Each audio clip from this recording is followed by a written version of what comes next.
Shalom Bapak Ibu dan Saudara terkasih dimanapun Anda berada dan dimanapun Anda bisa mendengar rekaman ini. Kita bertemu dalam program Saat Teduh 5 Menit untuk edisi hari ini. Sebagai dasar kebenaran firman Tuhan, saya akan bacakan dari Keluaran pasal 14 ayat 8. Firman Tuhan berkata, "Demikianlah Tuhan mengeraskan hati Firaun, raja Mesir itu, sehingga ia mengejar orang Israel. Tetapi orang Israel berjalan terus, dipimpin oleh tangan yang dinaikkan."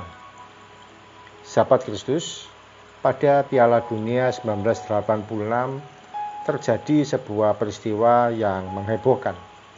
Seorang pemain sepak bola dari Argentina, yaitu Diego Maradona, mencetak gol dengan menggunakan tangan kanan. Oleh karena wasit tidak bisa melihat kejadian sesungguhnya, gol tersebut dianggap sah. Peristiwa itu sampai saat ini disebut sebagai gol tangan Tuhan. Ketika bangsa Israel keluar dari Mesir, mereka menghadapi berbagai kesulitan yang sepertinya tidak ada harapan pertolongan. Mau mundur tidak mungkin, mau maju juga tidak ada harapan. Sebab di depannya ada lautan luas yang susah untuk diseberangi. Namun firman Tuhan menyatakan bahwa mereka ditolong oleh tangan yang dinaikkan, tangan yang tidak terlihat, tangan ajaib yang merupakan tangan Tuhan sendiri.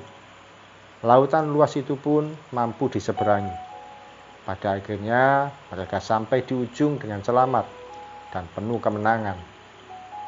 Sahabat Kristus, hari demi hari bisa jadi ada banyak kesulitan yang kita hadapi. Kesulitan demi kesulitan yang sepertinya tidak berujung, baik dalam hal pendidikan, pekerjaan, usaha, keuangan, kesehatan, maupun masalah keluarga. Kesulitan-kesulitan yang begitu menekan sampai membuat putus asa dan tak berdaya. Semua doa sudah dinaikkan, sampai tidak tahu apa lagi yang harus dikerjakan. Ketika kita tidak kehilangan harapan dan iman kita, percayalah, masih ada pertolongan Tuhan dalam hidup kita. Pertolongan Tuhan tidak selalu bisa kita lihat secara kasat mata. Pertolongan Tuhan tidak selalu terjadi seperti yang kita inginkan. Namun tangan Tuhan yang ajaib itu selalu menopang kita supaya tidak jatuh. Tangan Tuhan masih berkuasa menyelamatkan kita dari bahaya. Sebab pemilik tangan tersebut, yaitu Yesus Kristus namanya. Mari kita berdoa. Hamba saat ini berdoa di dalam nama Tuhan Yesus. Setiap anak-anak-Mu yang dalam kesulitan, kami percaya Tuhan, tangan-Mu yang ajaib sanggup menolong.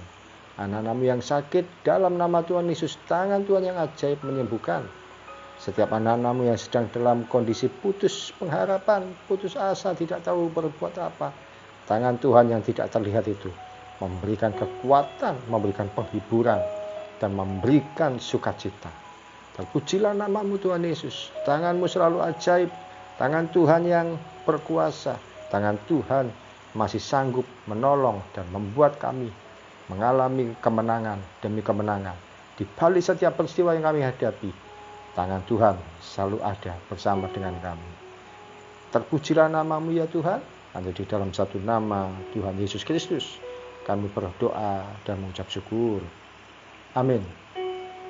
Sahabat Kristus, tangan Tuhan masih tersedia untuk menolong kita secara ajaib dan membawa pada kemenangan. Salam dari saya, Pendeta Ogi Raharjo dari Mitspa Ministry. Tetap setia sampai garis akhir. Tuhan Yesus memberkati.